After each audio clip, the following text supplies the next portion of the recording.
So, before I say anything else, although I've said everything, I want to thank you because you believed in me, you who voted for me and who worked so hard to make our dream for Virginia come true.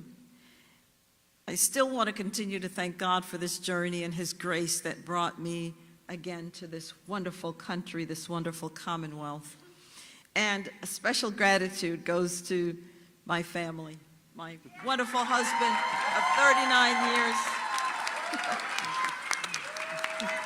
and my wonderful children, Janelle and Katja.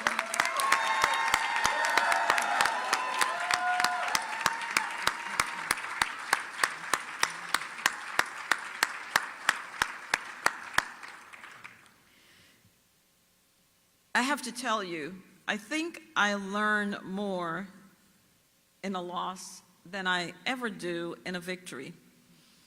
And I think there's just something about that. And it builds you. It's either going to tear you apart or it's going to build you. Well, I don't tear apart. I have God. I don't tear apart.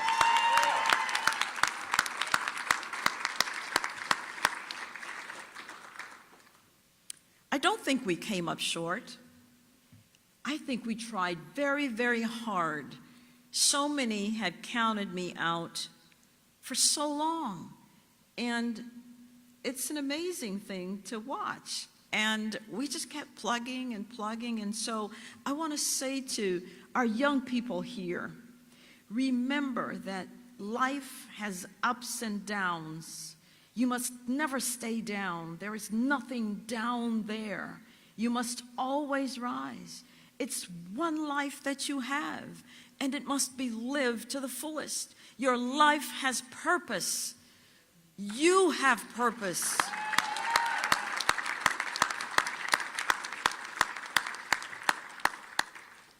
I have just called Abigail, and she did not answer, and she doesn't have to answer. No, she doesn't have to answer. I think she's busy.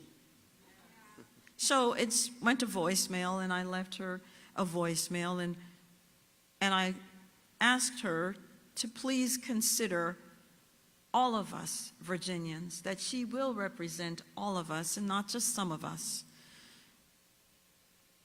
And I wished her success. If she is successful, Virginia will be successful. That's what I wish for her. And I asked her to support policies that will unite us, that will not divide us, that will strengthen our families and keep us safe.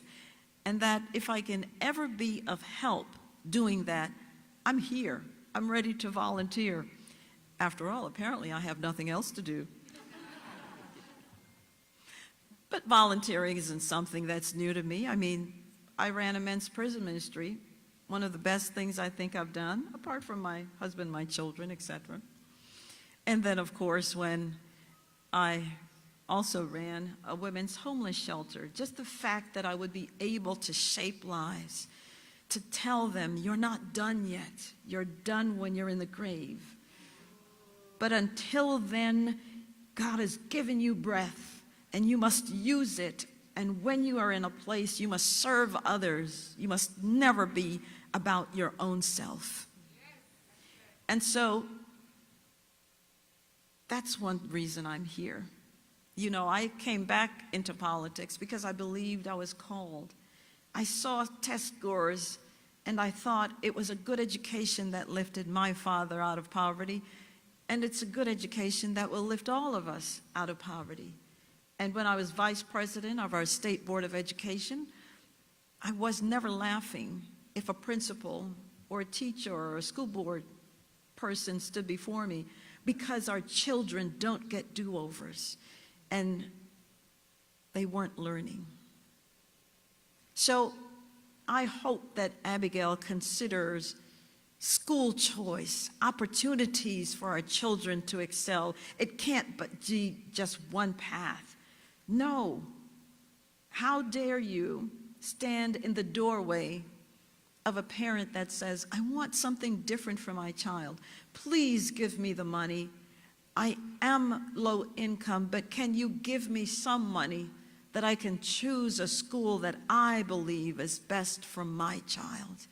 We've celebrated the 71st anniversary of Brown versus Board of Ed. And what was that about? Was it about the worship of a brick building? No. It was about the parents being able to decide where to send their children to school. That's still the option that parents want to have. Folks, I ran a race, again, based on foundational ideas that would, well, repeal the car tax, protect our girl children especially, and not create sexual trauma for them in bathrooms and locker rooms and in their sports. And I ran a race to expand our economy. When I had my business, it thrived. I started my business in the Great Recession. We did very well in a recession. And then COVID came, and we did very well in COVID as well. But it was the decision of the then governor that caused my business to close. And so it matters who the governor is. Policies matter. And to be safe matters, because to be governor is to have the other title of commander-in-chief. And the first job, I believe, of any governor is to keep the people safe. If you don't have safety and security, you have nothing. And so I'm not going to give up. Have you given up? No. No, you must not. My opponent, Abigail, ran as a moderate. If she governs as one, then she will unite us and she'll heal our divide and win our support. I hope and pray she does. But all should note, I don't consider this a loss, because remember, I've always said this, I'm a Christian first and a Republican second, and that's the way it always will be, because no political party has ever given their life for me.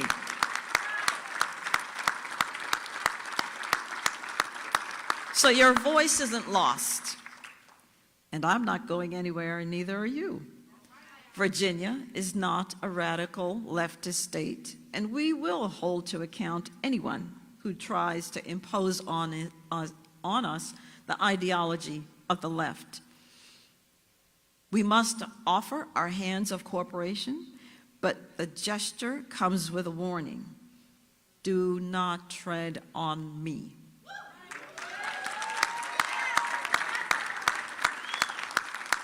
The wind belongs to God. He has ordained all that is and will be, and he wants his children to live in peace. Let us do so. Let us come together tonight as Virginians with goodwill in our hearts, filled with the hope that comes with the new day. We must pray for Abigail. We must pray for our government. You are the government of the people, by the people, and for the people. We must pray for our state, and we must pray for our country. God has used us for his purposes. We answered the call and gave it all we had. We have no regrets. No matter what comes next, big or small, we still pray, here I am, Lord, send me. So, don't give up. We must never give up. To give up is to give up. May God continue to bless you, and may God continue to bless our cherished Commonwealth of Virginia. And may God bless these great United States. Thank you so very much for investing in me. Thank you so very much. Many of you, and I want to finish here, you carried me. You sent in $5 and $10 and $15, and you thought that that was nothing, but you don't understand what you did. I got a check for $3, and it reminded me of the woman with the 2 mites, and that was all she had. She gave above and beyond. And those $5 and $10 and $15 and $25, they afforded me the ability to have, averaging every day, almost $250,000 to $300,000 a day. Without those $5, I would not even have been here because I had no money until other harder dollars came in. So don't ever think that you can't do anything. $5. As we say in Jamaica, every mickle makes a muckle. So I hope I continue to see you on the campaign trail. I hope I continue to see you, because you must understand, you have been given the opportunity to choose your government. Be a part of it. And if it's not helping someone who is the candidate, become the candidate yourself. Become the candidate yourself. So, thank you all. Thank you.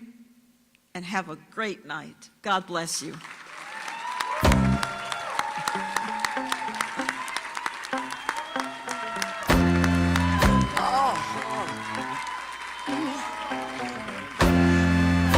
I know